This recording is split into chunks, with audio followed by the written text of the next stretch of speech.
Perkenalkan, nama saya Cilita Hutasoid, mahasiswa Dalja PPG 2022 kategori 2. Ini adalah hasil peer teaching saya. Baik, selamat pagi anak-anak yang hebat. Pagi, Bu. Selamat pagi, Bu. Pagi, Bu. Apa kabar hari ini? Sehat semua? Sehat, Bu. Sehat biasa, Bu. Oke, baik. Ketua kelas Ibnu hari ini kelas kita hadir semua. Ya, Bu, hadir semua, Bu. Oke, bagus. Sebelum kita melanjutkan pembelajaran kita hari ini, ada baiknya kita berdoa terlebih dahulu supaya ada penyegaran ya. Untuk itu, Ibnu tolong dipimpin doa ya. Ya, siap, Bu. Baik, teman-teman, ya, sebelum kita mulai pembelajaran, mari kita berdoa ya. Berdasarkan agama dan kepercayaan kita masing-masing, doa dimulai. Doa selesai. Oke, sudah, Bu. Terima kasih ya Ibnu. Ya, siap, Bu. Baik, teman-teman, ya, sebelum kita mulai pembelajaran, mari kita berdoa ya. Berdasarkan agama dan kepercayaan kita masing-masing, doa dimulai. Doa selesai. Oke, sudah, Bu. Terima kasih ya Ibnu. Oke, baik. Hari ini berjumpa lagi bersama Ibu ya untuk pelajaran biologi. Nah, pertemuan sebelumnya kita sudah membahas mengenai metabolisme. Nah, di metabolisme ada muncul istilah respirasi. Dan respirasi organel sel yang berperan di sana, kalau kita ingat, ada namanya mitokondria. Nah, kali ini materi kita berlanjut mengenai materi genetika ya atau materi genetik. Dan salah satunya organel tadi itu masih kita bahas pertemuan kali ini karena masih ditemukan di materi ini. Jadi mitokondria untuk pertemuan hari ini itu nanti akan berperan sebagai tempat dari DNA. Nah, berikutnya coba kita perhatikan supaya kita tahu apa tujuan pembelajaran kita hari ini. Sudah kelihatan anak-anak? Sudah, Bu. Sudah, Bu. Oke, baik. Terima kasih. Oke, jadi hari ini kita masuk topik materi genetik atau materi genetika ya. Kamu mungkin melalui gambar ini bisa melihat ini gambar apa ya Bu gitu ya. Jadi ini yang akan kita bahas kali ini. Nah, tujuan pembelajaran kita pada hari ini diharapkan melalui penggunaan model pembelajaran Project Basic Learning atau biasa disingkat dengan PJBL, harapannya peserta didik nanti mampu memahami atau menganalisis bagaimana hubungan struktur dan fungsi gen, DNA, kromosom dalam penerapan prinsip pewarisan sifat pada makhluk hidup, serta membuat replika DNA dengan benar. Jadi karena kita menggunakan model PJBL, artinya pada pertemuan hari ini diharapkan nanti Ibu akan membicarakan apa saja yang harus kalian persiapkan untuk membuat sebuah proyek berupa replika dari DNA nanti. Oke, untuk langkah-langkahnya itu nanti akan Ibu jelaskan, tapi sebelumnya Ibu mau bertanya terlebih dahulu. Coba kita amati gambar yang sudah tampil di depan. Oke, yang merasa ada yang ngantuk, coba agak diputar dulu kepalanya. Ganteng kali, Bu. Sebentar lagi. Iya, gantengnya. Jadi kalau pertanyaan ini, pernahkah kamu berpikir mengapa warna kulit, tinggi badan, jenis rambut, bentuk wajah kamu mirip orang tuamu, bukan mirip artis Korea mungkin atau artis Hollywood? Kira-kira faktor apa yang menyebabkan hal itu terjadi? Nah, kalau Ibu bertanya seperti ini, kira-kira pernah kalian berpikir seperti pertanyaan Ibu ini?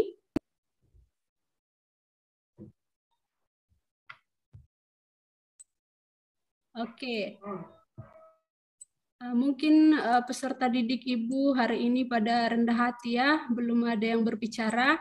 Jadi, karena belum ada yang berbicara, maka saya akan mencoba menunjuk nama ya. Coba Fitriatul Aspahani. Saya, Bu. Gimana kira-kira Fitri, pernah berpikir kira-kira kenapa nggak mirip artis favoritnya mungkin? Pernah, Bu, tapi lebih kesadar. Oke, baik, pernah. Kira-kira menurut Fitri, apa yang menyebabkan kenapa misalnya Fitri nggak mirip seperti artis yang ada di dalam pikirannya atau artis favoritnya mungkin? Apa kira-kira penyebabnya? Karena orang tua, Bu. Orang tua ya? Oke. Iya, Bu. Kenapa dengan orang tua? Saya, kalau dilihat saya lebih mirip dengan orang tua saya, jadi saya berpikir mungkin seseorang itu akan baik itu kulit, tinggi badan dan lainnya itu mengikuti orang tuanya gitu, Bu. Oke, baik. Jawaban Fitri itu sudah luar biasa, bisa menjawab ya. Kalau bisa menjawab itu sudah luar biasa. Coba kita beri tepuk tangan buat Fitri yang sudah berani menjawab. Oke, bagus ya. Baik. Mungkin kalian pernah dengar istilah gen ya, ataupun DNA. Nah, DNA itu ternyata sangat bermanfaat karena melalui gen ataupun DNA nanti bisa mewariskan sifat. Di dalam DNA ternyata ada banyak nanti berbagai macam sifat yang akan diwariskan. Dari siapa? Dari orang tua kita, ya.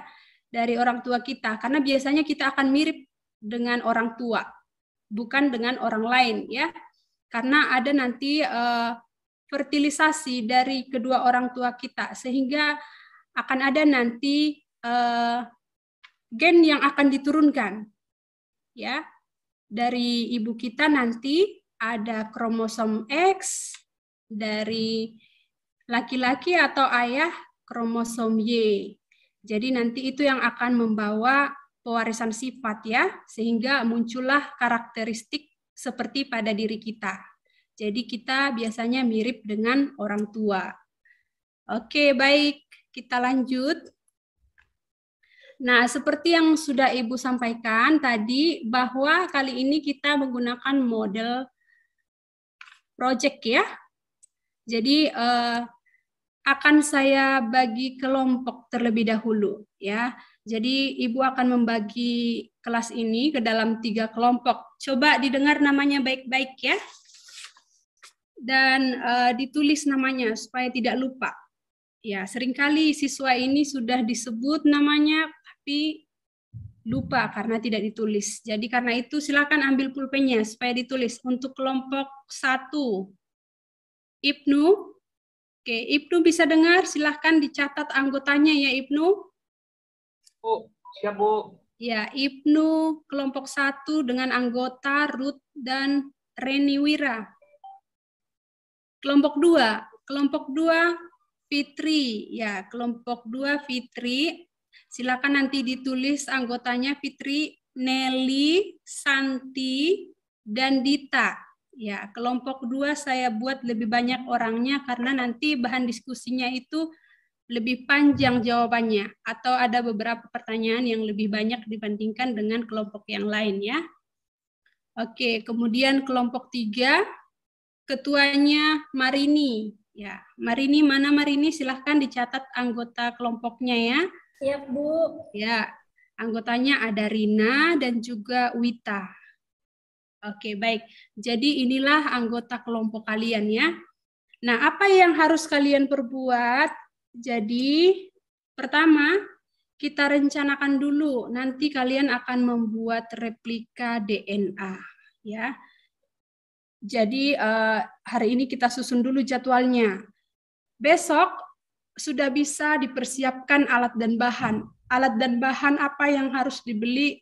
Sebentar lagi akan saya kasih tahu apa saja alat dan bahannya ya. Kemudian nanti hari keduanya penyusunan rencana kerangka replika yang akan kalian buat seperti apa ya untuk didesain. Kemudian pembuatan atau menyusun bentuk struktur dari replika DNA. Kemudian nanti mungkin di hari minggu depan setelah selesai kalian buat, maka minggu depan atau pertemuan kedua itu nanti kalian akan presentasikan mengenai hasil karya yang sudah kalian buat.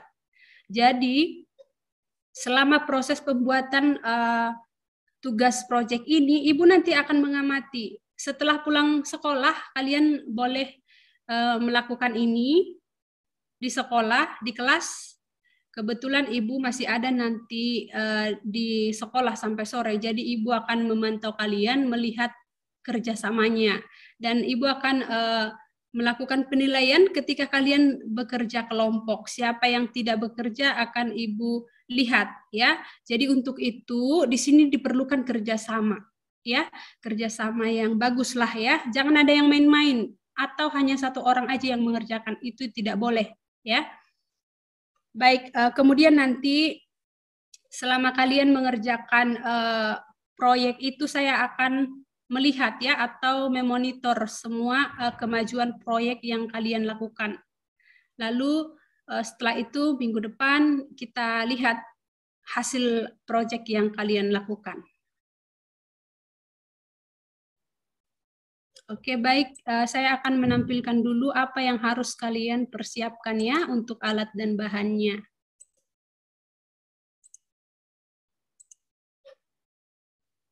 Silakan ketua dan teman-temannya mencatat alat dan bahan yang harus kalian persiapkan ya, supaya nanti proyeknya bagus.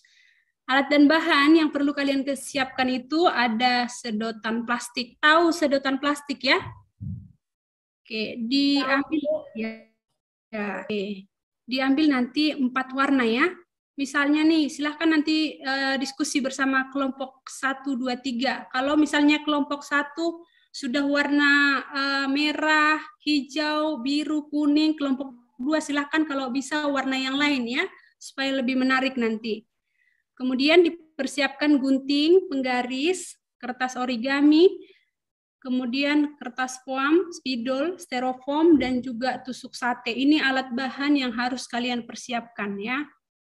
Kemudian untuk langkah kerjanya, oke, langkah kerjanya nanti buatlah 2 persegi panjang pada kertas foam sebagai gula fosfat. Kemudian beri tanda titik. Lalu gunting kertas foam sesuai dengan pola yang sudah dibentuk. Lubangi kertas foam yang sudah diberi tanda titik menggunakan gunting. Gunting sedotan dengan ukuran yang sama, kemudian satukan sedotan warna merah dan warna hijau. Lakukan hal yang sama pada sedotan warna kuning dan warna biru. Keterangannya, warna merah nanti untuk sedotan itu bisa disebut sebagai sitosin, warna hijau sebagai guanin, warna biru sebagai timin, warna kuning sebagai adenin. Kemudian setelah dirangkai, dibuat replikanya berupa DNA, ya. Nanti kamu letakkan replikanya di atas styrofoam, jadi dia nanti akan berdiri. Bisa menggunakan tusuk sate tadi sebagai penyangganya supaya dia berdiri tetap atau bagus ya. Lalu ini link yang saya cantumkan, boleh kamu lihat. Ini sebagai contoh pengerjaan pembuatan replikanya ya. Nanti kamu lihat ya di rumah. Baik, itu seputar untuk langkah kerja yang harus kamu buat nanti untuk menghasilkan karya berupa replika DNA ya. Oke, sejauh ini ada yang mau ditanya atau yang kurang jelas mengenai tugas proyek ini? Oke, ada? Kalau tidak ada, biar saya lanjut. Bu, mau nanya, Bu. Ya, silahkan Wira. Itu pipennya, Bu, sedotannya, Bu. Ya. Itu sedotannya yang sedotan boba atau sedotan yang biasa, Bu? Kan ada yang lebar, ada yang... Oke. Baik. Lurus. Ya, sedotan yang biasa aja ya, Wira. Oh ya, oke Bu. Berarti warnanya harus beda-beda ya Bu. Ya, dibuat Makasih Ibu. beda-beda ya. Siap Ya. Bu. Oke, Wira. Baik, kita lanjut. Oke, baik. Karena tadi sudah Ibu berikan kelompok, maka sekarang kita akan melakukan kegiatan diskusi melalui LKPD. Maka saya akan share dulu LKPD-nya melalui grupnya ya, grup kelasnya. Coba diperhatikan yang sudah saya kirim LKPD untuk dikerjakan kelompok 1, 2, dan 3. Oke, jadi untuk hari ini supaya kita tahu dulu apa itu DNA, kromosom, kemudian bagaimana bedanya DNA dengan RNA, lalu ada juga nanti muncul istilah nukleotida ya. Jadi supaya kalian lebih paham, maka coba dibuka LKPD-nya. Kalau sudah dibuka, silahkan didiskusikan sebentar, cari informasi mengenai soal yang ada di LKPD. Oke, saya buka dulu LKPD-nya. Bagaimana, sudah kelihatan? Sudah, Bu. Oke, baik. Jadi ini yang sudah Ibu bagi di grup kita untuk LKPD-nya. Nanti ditulis ya nama anggota kelompoknya siapa aja. Nanti LKPD-nya hasilnya akan dikumpul ya setelah dipresentasikan. Dan juga selain itu kita juga bisa bertukar informasi ke teman-temannya. Oke, baik. Ini bagian pertama. Jadi ini bagian pertama ini untuk kelompok 1. Kelompok 1 silahkan mendiskusikan seputar pertanyaan bagian pertama ini ya. Kemudian nanti boleh dicatat atau boleh melalui PowerPoint ya. Kelompok 2 mendiskusikan bagian nomor 2 ini.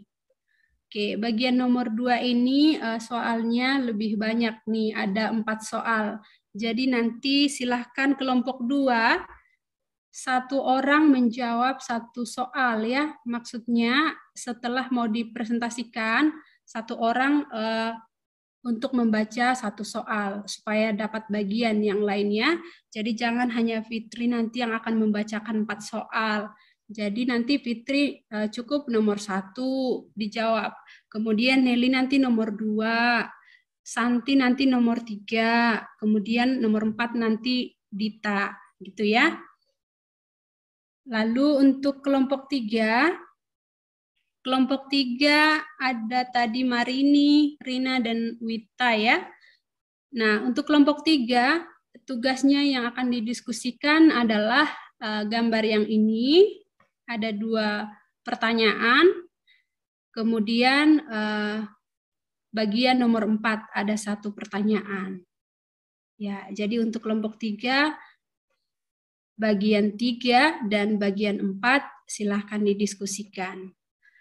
Baik, waktunya untuk berdiskusi, silahkan didiskusikan dengan baik-baik ya. Dikumpulkan informasi mengenai jawaban pertanyaan. Kelompok 1 udah siap, Bu. Wah, cepat ya kelompok 1 ya. Ya, Bu, kami kerjasama, Bu.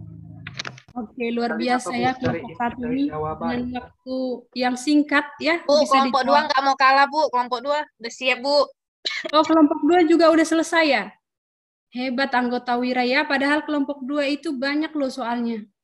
Kelompok 3 OTW ya, Bu. Oh iya, siap. Bu, maaf Bu, Kelompok saya 3 lupa Bu. Saya ternyata kelompok 1. Maaf Bu. Oh iya, diperhatikan ya, kelompoknya jangan sampai salah alamat ya, bahaya itu.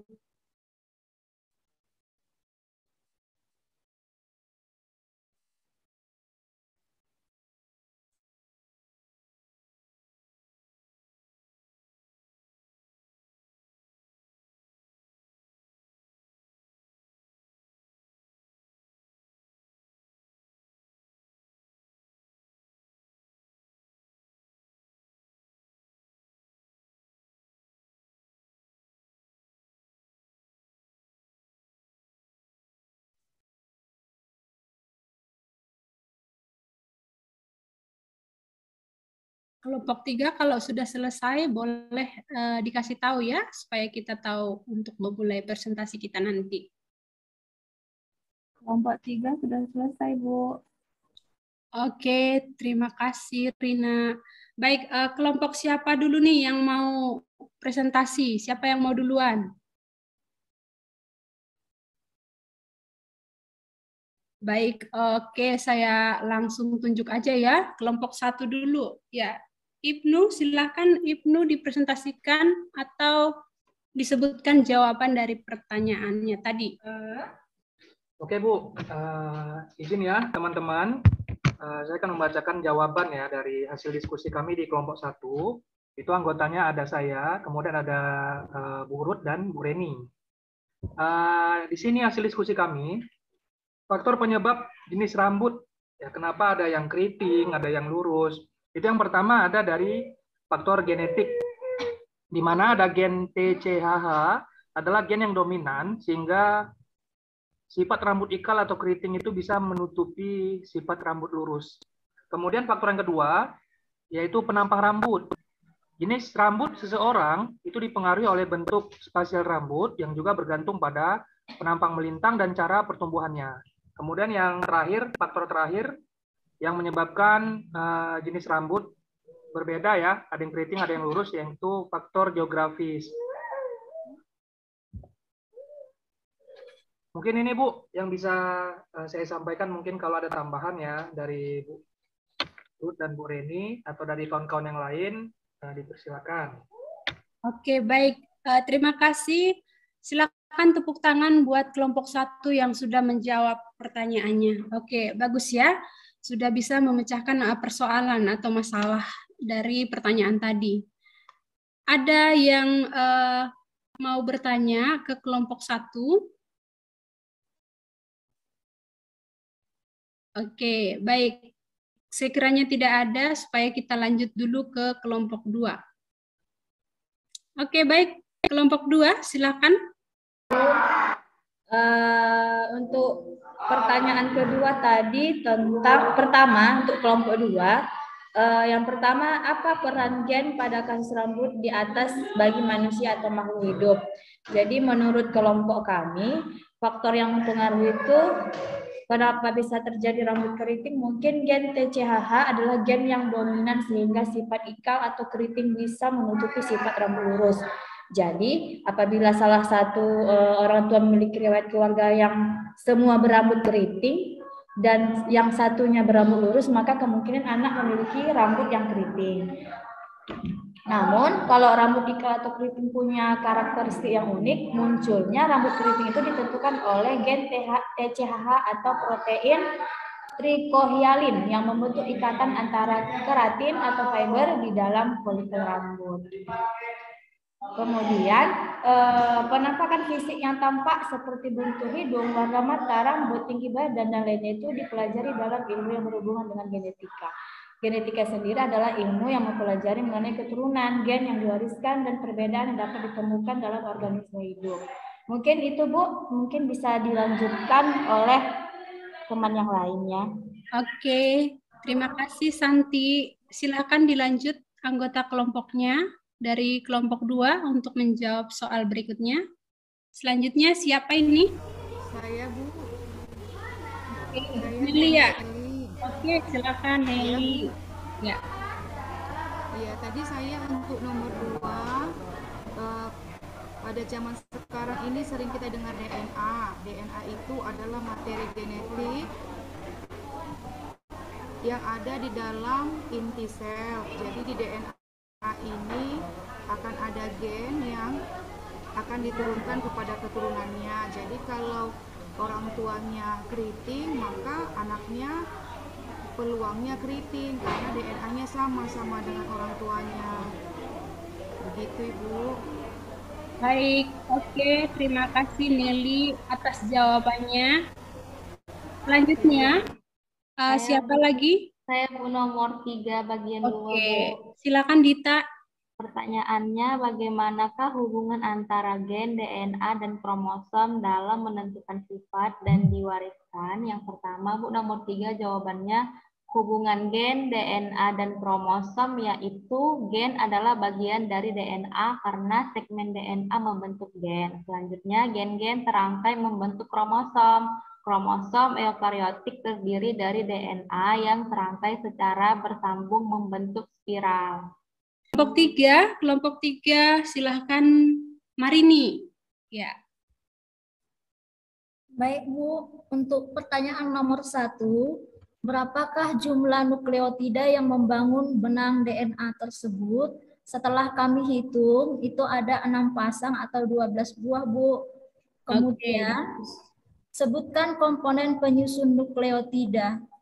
Komponen penyusun nukleotidanya ada fosfat, kemudian ada gula pentosa, kemudian ada basa nitrogen. Kemudian dari gambar ini Bu, ada kurang 1 pentosanya. Oke, ya. Baik. Untuk satu lagi soalnya, siapa yang akan menjawab? Saya, Bu. Ya, silakan Wita. Oke, Bu.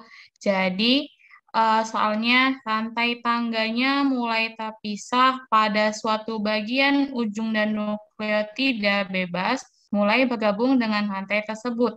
Jika senyawa 1, 2, dan 3 adalah guanin, sitosin, dan timin, maka bagian 5, 6, dan 7 adalah Oke, jadi Bu, jawabannya jika senyawa 1, 2, dan 3 itu guanin, sitosin, dan timin, maka yang bagian 5, 6, dan 7 adalah sitosin, guanin, dan adenin. Begitu, Bu.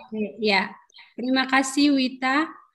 Oke, jawaban kelompok 3 tadi sudah betul ya.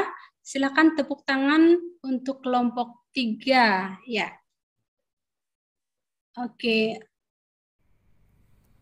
Baiklah semuanya, di sini saya akan memberikan penguatan terkait diskusi materi kalian tadi ya, berupa video. Silakan disimak video ini ya.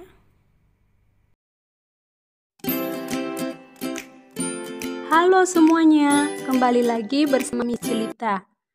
Pernah nggak kalian berpikir, kenapa saya mirip orang tua saya?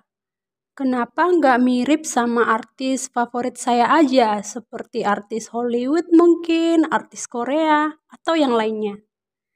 Nah, pertanyaan kamu itu akan terjawab melalui pembelajaran kita kali ini, yaitu materi hereditas. Simak penjelasan video berikut ini dengan baik-baik ya. Jika kita perhatikan, terdapat banyak perbedaan ciri-ciri antara kita dan teman-teman kita. Mungkin ada teman kita yang memiliki postur tinggi, ada yang pendek, ada yang memiliki rambut lurus, rambut keriting, atau bergelombang. Ada juga yang memiliki wajah bulat dan ada pula yang lonjong. Ada yang memiliki kulit putih, kuning langsat, dan ada yang sawo matang atau kecoklatan. Perbedaan-perbedaan ini dikontrol oleh sesuatu yang disebut sebagai gen, yang diwarisi dari orang tua kita. Dengan peran gen ini pula, ciri-ciri tubuh kita mirip dengan orang tua kita. Materi genetik memegang peranan penting dalam proses pewarisan sifat. Warna kulit, bentuk rambut, bentuk hidung, atau bahkan beberapa jenis penyakit tertentu tidak serta-merta dimiliki oleh seseorang. Setiap ciri atau sifat yang ada pada setiap orang adalah warisan dari orang tua yang diwariskan melalui materi genetik. Ayah akan mewariskan materi genetiknya melalui sel sperma, sedangkan ibu akan mewariskan materi genetik melalui sel ovum. Materi genetik dari ayah dan ibu akan bergabung melalui proses fertilisasi. Oleh karena adanya penggabungan materi genetik inilah, pada diri kita akan muncul beberapa ciri yang mirip dengan ayah dan beberapa ciri yang mirip dengan ibu. Molekul yang berperan sebagai materi genetik adalah asam nukleat. Ada 2 macam asam nukleat yang berperan sebagai materi genetik, yaitu DNA atau deoksiribonukleik acid dan RNA atau ribonukleik acid. Pada suatu untai DNA terdapat unit yang mempengaruhi sifat atau yang menentukan ciri setiap makhluk hidup yang disebut gen. DNA terletak di dalam inti sel, namun ada pula DNA yang tidak terdapat di dalam inti sel. DNA merupakan untaian yang sangat panjang. DNA melilit pada protein yang disebut protein histon.